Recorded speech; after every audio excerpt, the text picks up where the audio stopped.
સુખદેવજી મહારાજે વૃત્રાસુરના પૂર્વ જન્મની કથા સંભળાવી. પૂર્વ જન્મમાં એ ચિત્રકેતુ નામનો રાજા હતો. અનેક રાણીઓ હતી. એક જ રાણીના ઘેર એક દીકરો હતો.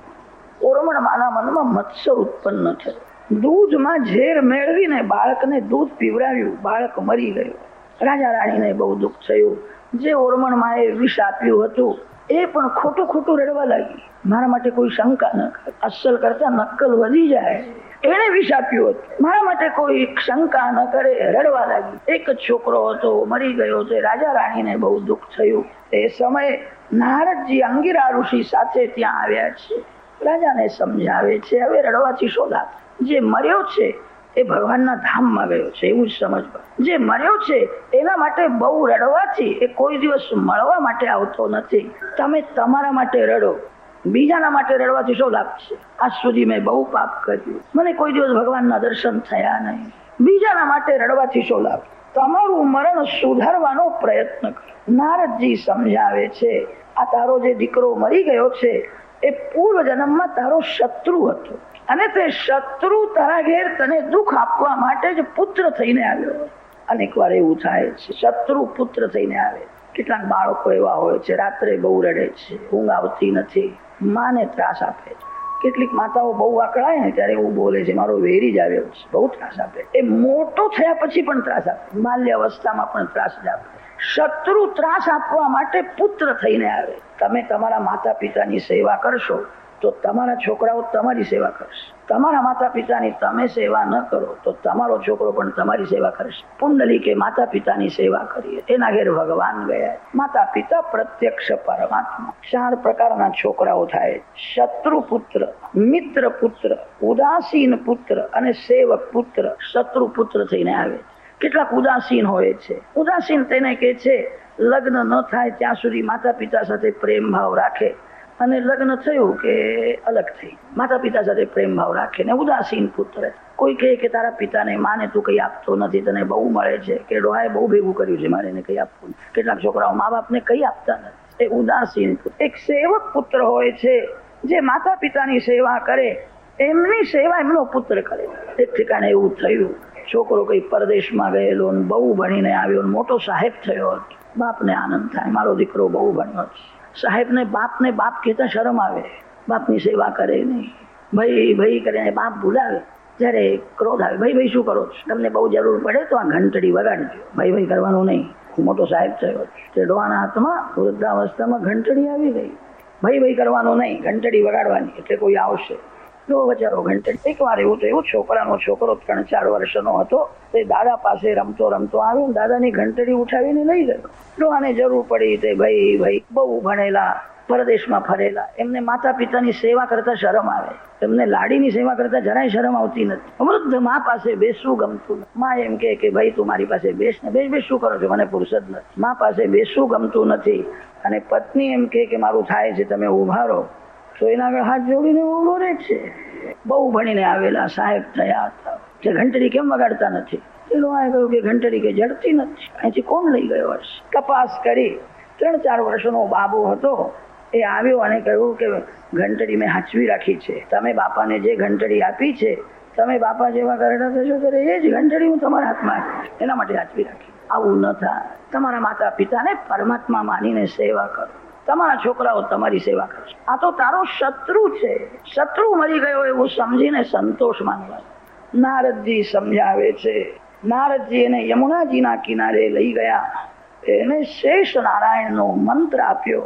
અનેક વર્ષો સુધી જપ કરવાથી એને શેષ નારાયણના દર્શન થયા. ભગવાનની સ્તુતિ કરી છે.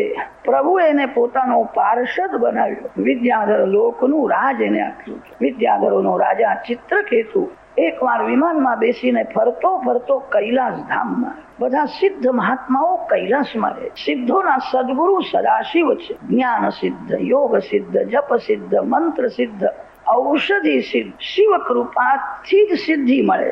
શિવ કૃપાથી જીવ મહાન થાય છે. બધા સિદ્ધ મહાપુરુષો પ્રાય કૈલાસમાં જ રહે. સિદ્ધોના મોટા મોટા અખાડા કૈલાસમાં છે. કૈલાસમાં ઘણા ઔષધિ સિદ્ધ મહાત્માઓ પણ રહે છે. કૈલાસમાં એક વનસ્પતિ એવી મળે છે જે એકવાર ખાવાથી 12 વર્ષ સુધી ભૂખ લાગતી નથી, તરસ લાગતી. કથામાં હમણાં પછી કદાચ તમને એમ થશે અહીંયા મને મળી જાય તો બહુ સારું. સિદ્ધ મહાપુરુષો એકવાર વનસ્પતિ ખાઈને 12 વર્ષ સતત ભક્તિ કરે. કૈલાસમાં સિદ્ધોની મોટી સભા ભરી હતી. અધ્યક્ષ સ્થાનમાં ભગવાન શંકર વિરાજતા હતા. આજનું શિવ સ્વરૂપ દિવ્ય હતું. ગોદમાં પાર્વતીજી છે, આલિંગન આપીને બેઠા. એવી રીતે શંકર ભગવાન વિરાજતા હતા. તેનું કારણ થયું હતું. કામદેવ શિવજી સાથે યુદ્ધ કરવા માટે આવ્યો. કામદેવે શંકર ભગવાનને કહ્યું કે હું યુદ્ધ કરવા આવ્યો. શિવજીએ સ્મિત હાસ્ય કર્યું. તું ભૂલી ગયો, એકવાર તને મેં બાળીને ભસ્મ કર્યો હતો. તારી સ્ત્રી બહુ રડવા લાગી ત્યારે રાખમાંથી મેં તને જીવતો કર્યો. તું ભૂલી ગયો.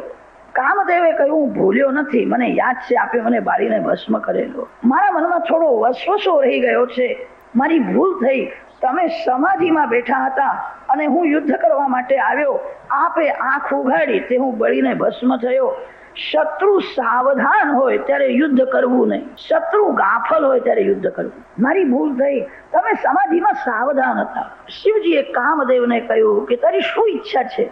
કામદેવે કહ્યું મહારાજ તમે પાર્વતીજીથી દૂર કેમ બેસો છો? શંકર પાર્વતીનો ગૃહસ્થાશ્રમ દિવ્ય. સીતારામજી સાથે વિરાજે, રાધા કૃષ્ણ સાથે વિરાજે, લક્ષ્મી નારાયણ સાથે વિરાજે.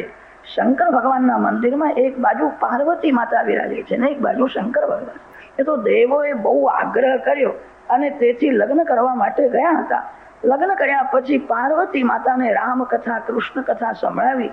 શિવજીએ કહ્યું કે એક બાજુમાં બેસીને તું રામ રામ કર, આ બાજુ રામ રામ કર. શંકર પાર્વતી સાથે બેઠા છે એવા દર્શન જલ્દી થતા નથી. શિવ જ્ઞાન સ્વરૂપ વૈરાગ્ય સ્વરૂપ છે, પ્રકૃતિથી દૂર રહે છે, અલગ રહે છે. કામદેવે કહ્યું કે તમે મહાન દેવ છો, પાર્વતીજીથી દૂર કેમ બેસો છો? કે તારી શું ઈચ્છા છે? કે મારી એવી ઈચ્છા છે તમે પાર્વતીજીને આલિંગન આપીને બેસો, હું બાણ મારું. તમારા મનમાં વિકાર ન આવે તો તમે મહાદેવ ખરા, અને વિકાર આવી જાય તો પછી હું મહાદેવ થવું. કામદેવે એવી પ્રતિજ્ઞા કરી. શિવજીએ સ્મિત હાસ્ય કર્યું. તે તારી એવી ઈચ્છા હોય તો એવું કરું. પાર્વતીજીને આલિંગન આપીને બેઠા છે. કામદેવ બાણ મારે છે. જે પ્રેમથી શંકર પાર્વતીની પૂજા કરે છે, જે પંચાક્ષર શિવ મંત્રનો જપ કરે છે, એ કામાધીન થતો નથી. ભગવાન શંકરને માતા પાર્વતીજીને કામ શું કરી શકે? જેના હૃદયમાં રામ છે, જેના આંખમાં રામ છે, એને કામ શું કરી શકે? કામદેવે બહુ બાણ માર્યા. શંકર પાર્વતી નિર્વિકાર અને શાંત છે. કામદેવે કબૂલ કર્યું શિવ દેવ નથી, શિવ પરમાત્મા છે. દેવોના દેવ મહાદેવ છે. જેને કામનો સ્પર્શ થાય એ જીવ છે. જેને કોઈ દિવસ કામનો સ્પર્શ થતો નથી એ જ શિવ છે. શંકર પાર્વતી પૂર્ણ નિર્વિકાર. તે શંકર પાર્વતીનું અતિ શુદ્ધ શાંત નિર્વિકાર સ્વરૂપ હતું. જોનારના આંખમાં વિકાર હતો. ચિત્રકેતુ શિવજીની નિંદા કરવા લાગ્યો. સભામાં બેઠા છે, એમને કઈ શરમ આવતી નથી. શંકર ભગવાન અતિ શાંત. શિવજીના શાંતિનો ભંગ થતો જ નથી. માયાએ જેને છેતર્યો છે, જેને માયાએ ફસાવ્યો છે, એ શું ન બોલે અને શું ન કરે. જીવ માયામાં ફસાયેલો છે. શિવજીની નિંદા કરવા લાગ્યો. શંકર ભગવાનના મન ઉપર જરાય અસર થઈ નહીં. શિવ તો અતિ શાંત છે. માતા પાર્વતીજીને તે ગમ્યું નહીં. બહુ બોલે છે, શું સમજે છે, જા તું રાક્ષસ થઈ જા. માતા પાર્વતીજીએ શાપ આપ્યો. તેથી ચિત્રકેતુ જે શેષ નારાયણનો ભક્ત હતો એ જ વૃત્રાસુર થયો હતો. જે ભક્તિમાં જ્ઞાન વૈરાગ્યનો સાથ નથી એ ભક્ત ભૂલ કરે. જ્ઞાનમાં ભક્તિની જરૂર છે, ભક્તિમાં જ્ઞાનની જરૂર છે. જ્ઞાન ભક્તિને ટકાવવા માટે વૈરાગની જરૂર. ચિત્રકેતુ ભગવત ભક્ત તો છે, એના ભક્તિમાં વૈરાગનો જ્ઞાનનો સાથ નથી. લૌકિક ભાવથી, પતિ પત્ની ભાવથી, સ્ત્રી પુરુષ ભાવથી એ શંકર પાર્વતીને જુએ છે. પાર્વતી માતા કોઈ સ્ત્રી નથી અને શિવ કોઈ પુરુષ નથી. પાર્વતી માતા બ્રહ્મ વિદ્યા છે, શિવ બ્રહ્મ રૂપ છે. ચિત્રકેતુના આંખમાં મનમાં વિકાર છે અને તે વિકાર વાળી આંખથી કામ ભાવથી શંકર પાર્વતીને જુએ. એ ચિત્રકેતુ જ વૃત્રાસુર થયો છે. જગતના સ્ત્રી પુરુષોને જે કામ ભાવથી જુએ એના મનમાં ખરાબ ચિત્ર આવે. એ જ બીજા જન્મમાં રાક્ષસ થાય. ચિત્રકેતુ વૃત્રાસુર થયો છે. પ્રભુએ પાપ કરવા માટે આંખ આપી નથી. જગતને બ્રહ્મ ભાવથી જુઓ. મારા ભગવાન જ અનેક રૂપે દર્શન આપે. દૃષ્ટિને સુધારો. સૃષ્ટિને કોઈ સુધારી શક્યો નથી. સૃષ્ટિને સુધારવી અશક્ય છે. જે દૃષ્ટિને સુધારે છે, જેની દૃષ્ટિ બગડેલી છે, એ ભગવાનને પણ કામ ભાવથી જુએ છે. પરમાત્મા પૂર્ણ નિષ્કામ છે. લક્ષ્મી નારાયણને, સીતારામજીને, રાધા કૃષ્ણને, શંકર પાર્વતીને કામનો કોઈ દિવસ સ્પર્શ થતો જ નથી. એમને જે લૌકિક ભાવથી સ્ત્રી પુરુષની ભાવનાથી જુએ છે, એ રાક્ષસ થાય છે. જગતના સ્ત્રી પુરુષોમાં ભગવદ ભાવ રાખે. કોઈને કામ ભાવથી જુએ એ રાક્ષસ થાય છે. ભગવદ ભાવથી જુએ. જે કામ ભાવથી જગતના સ્ત્રી પુરુષોને જુએ છે, એના મનમાં ખરાબ ચિત્રો આવે છે. જેના મનમાં ખરાબ ચિત્રો આવે એ રાક્ષસ થાય. ચિત્રકેતુ બીજા જન્મમાં રાક્ષસ થયો. માતાજીને વંદન કરીને ક્ષમા માગી છે. પાર્વતી માતાને દયા આવી. પાર્વતી માતાએ આશીર્વાદ આપ્યો, એક જન્મ પછી તારો ઉદ્ધાર થશે. ચિત્રકેતુની કથા વર્ણન કર્યા પછી લક્ષ્મી નારાયણની પૂજા કરવાની આજ્ઞા આપી.